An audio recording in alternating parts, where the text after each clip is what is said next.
Hi అండి, నేను doctor Nageswararao, consultant orthopedic surgeon, Raghavendra hospital, Boyanpally. ఈరోజు మనం ఫ్రోజన్ షోల్డర్ గురించి ఇంకొక పేషెంట్స్ అడిగే ఇంకొన్ని డౌట్స్ గురించి మనం డిస్కస్ చేసుకుంటున్నాం. అందులో ముఖ్యంగా ఏంటంటే, సార్ నేను రెగ్యులర్గా ఫిజియోథెరపీకి వెళ్తున్నాను, మీరు చెప్పినట్టే మందులు వాడుతున్నాను, బట్ నాకు అంటే రెగ్యులర్గా అంటే మరీ ఎక్కువ కాదు, ఈ 1-2 వీక్స్లోనే మళ్ళీ పేషెంట్స్ వస్తూ ఉంటారనమాట. సో 2 వీక్స్ నుంచి ఫిజియోథెరపీకి వెళ్తున్నాను, నాకు అంత ఉపయోగం లేదు, అంటే మూమెంట్స్ అంత రావట్లేదు అని అడుగుతున్నారు.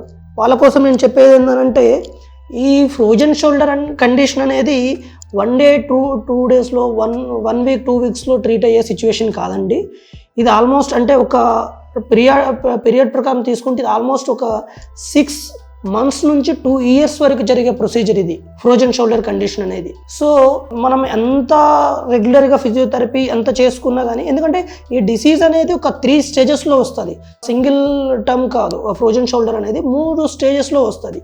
సో ఒక్కొక్క స్టేజ్, ఫస్ట్ స్టేజ్ చూసుకుంటే ఫ్రీజింగ్ స్టేట్ చూసుకుంటే అది ఆల్మోస్ట్ ఒక 6 weeks to 2 months వరకు ఉంటుంది. దాని తర్వాత ఫ్రోజన్ స్టేట్ ఉంటుంది, అది ఆల్మోస్ట్ 6 months to 1 year వరకు ఉండే స్టేజ్.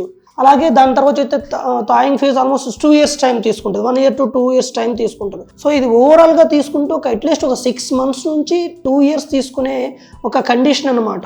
సో 1 week 2 weeksతో ఫిజియోథెరపీతో మనకు పెద్ద ఇంప్రూవ్మెంట్ అనేది ఉండదు. ఆ ఫిజియోథెరపీ అనేది మనం కంటిన్యూస్గా చేసుకోవాలి. ఆ ఫిజియోథెరపిస్ట్ దగ్గరికి మనం వెళ్ళాలా వద్దా అనేది ఏంటంటే, ఇనీషియల్ డేస్లో వెళ్ళొచ్చు, వాళ్ళు కొన్ని మనకి వాళ్ళ దగ్గర ఉన్న ఎక్విప్మెంట్ ద్వారా మనకి కొంచెం రిలీఫ్ ఇస్తారు. దాని తర్వాత వాళ్ళు కొన్ని ఎక్సర్సైజులు అవి చెప్తారు. సో కొన్ని రోజులు వాళ్ళ దగ్గరికి వెళ్ళి ఆ ఫిజియోథెరపీ టెక్నిక్స్, వాళ్ళు చెప్పే ఎక్సర్సైజ్లు అనేది మనం గ్రాస్ప్ చేసుకోవాలి. అవి నేర్చుకొని అవి మనం ఇంటి దగ్గర కంటిన్యూస్గా చేసుకోవాలి. సో మనం ఆ 6 months 2 years పీరియడ్ కంప్లీట్గా ఫిజియోథెరపిస్ట్ మీద డిపెండ్ అవ్వాల్సిన అవసరం లేదు, ఆయన దగ్గరికి వెళ్ళాల్సిన అవసరం లేదు.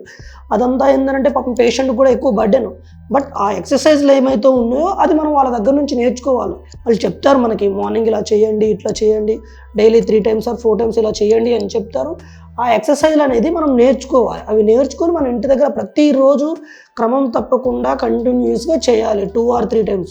అలా చేస్తేనే అంటే ఒక 6 months తర్వాత మనకి ఓవరాల్గా రిజల్ట్ కనపడుతుంది మినిమంగా. సో అంతకుముందు మనం చేసుకునే ఈ షార్ట్ టర్మ్ ఫిజియోథెరపీ ఒక 1 week వెళ్ళి రావడం, 2 weeks వెళ్ళి రావడం వల్ల మనకు పెద్దగా ఉపయోగం అనేది ఉండదు. సో దాంతోపాటు ఇందాక మనం ఆల్రెడీ డిస్కస్ చేసుకున్నట్టు మనకి ప్రైమరీ కాజ్ ఏంది, ఎందుకు వచ్చింది, అది ఒకసారి చూసుకొని దాన్ని కూడా ట్రీట్ చేసుకొని ఈ ఫిజియోథెరపీని ఎక్కువ రోజులు చేసుకోవడం వల్లనే మనకి ఫ్రోజన్ షోల్డర్ అనేది అది మన కంట్రోల్లో ఉంటుంది అనమాట. పెయిన్ తగ్గుతుంది, మూమెంట్ రావడం అనేది అప్పుడు మాత్రమే సాధ్యమవుతుంది.